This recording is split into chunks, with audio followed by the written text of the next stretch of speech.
যারা সকালে ঝটপট কিছু নাস্তা বানাতে চাও বা বাচ্চাদের বড়দের টিফিনে চটজলদি কিছু নাস্তা বানিয়ে দিতে চাও, আজকে তাদের জন্য এই রেসিপিটা। তবে এটা আজকে আমি আমাদের ডিনার হিসেবেই বানাচ্ছি। প্রথমেই গাজরগুলোকে ছাড়িয়ে ধুয়ে নিয়েছিলাম, এরপর যে আদা রসুনের কুড়নি হয় কুড়নি দিয়ে গাজরগুলোকে ভালোভাবে কুড়ে নিয়েছি। এরপর আমি পরোটার পুরটা বানিয়ে নেব। গাজরের মধ্যে দিয়েছিলাম আদা কুচি, কাঁচা লঙ্কা কুচি, ধনেপাতা কুচি আর পরিমাণ মতো লবণ আর বেশ কিছুটা গরম মশলার গুঁড়ো। এরপর সবকিছুকে ভালোভাবে মিশিয়ে বেশ কিছুক্ষণের জন্য ঢাকা দিয়ে রেখে দেবো। পুরটা তো কমপ্লিট, এবার ডোটা বানাতে হবে। ডোয়ের জন্য বেশ কিছুটা ময়দা নিয়েছিলাম, পরিমাণ মতো লবণ, সাথে দিয়েছিলাম চিনি, কালো জিরে আর একটুখানি সাদা তেল দিয়ে একটা ডো বানিয়ে নিয়েছিলাম। আর আজকের পরোটার লেচিগুলো একটু বড় বড়ই রাখলাম, যেহেতু পুর ভরা হবে, যাতে না পুরটা বেরিয়ে যায়। এই কারণে পরোটাগুলো বেলা হতে হতে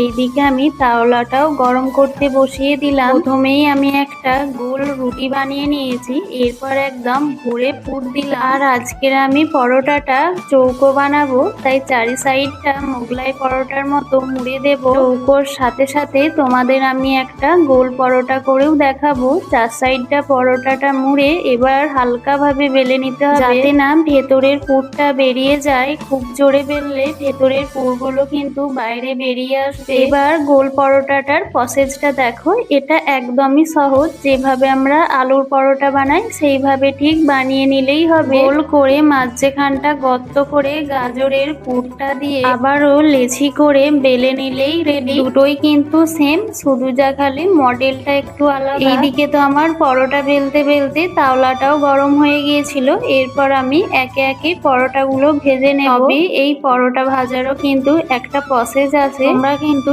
পরোটাগুলো একদম হাই হিটে ভাজবে না, মিডিয়াম বা লোতে ভাজলেই পরোটাগুলো বেশ ভালো ভাজা হয় আর খেতেও ভালো লাগে। যেহেতু ভেতরে গাজরের পুর দেওয়া আছে, তাই এটা লো আঁচে ভাজলেই গাজরের পুরটাও ভাজা হবে, সাথে পরোটাটাও, আর এতে খেতেও ভালো হয়। আর তোমাদেরকে তো বললামই, এটা আজকে আমাদের ডিনার ছিল গাজরের পরোটা, আর সাথে নিয়েছিলাম আমের আচার। এই পরোটাটা কিন্তু যে কোনো আচারের সাথেই যায়। আর তোমরা দেখতে পাচ্ছ পরোটাটার ভেতরে একদম কিন্তু ঠাসা পুরে ভরা। আজকের এই রেসিপিটা তোমাদের কেমন লাগলো অবশ্যই জানিও। চলো।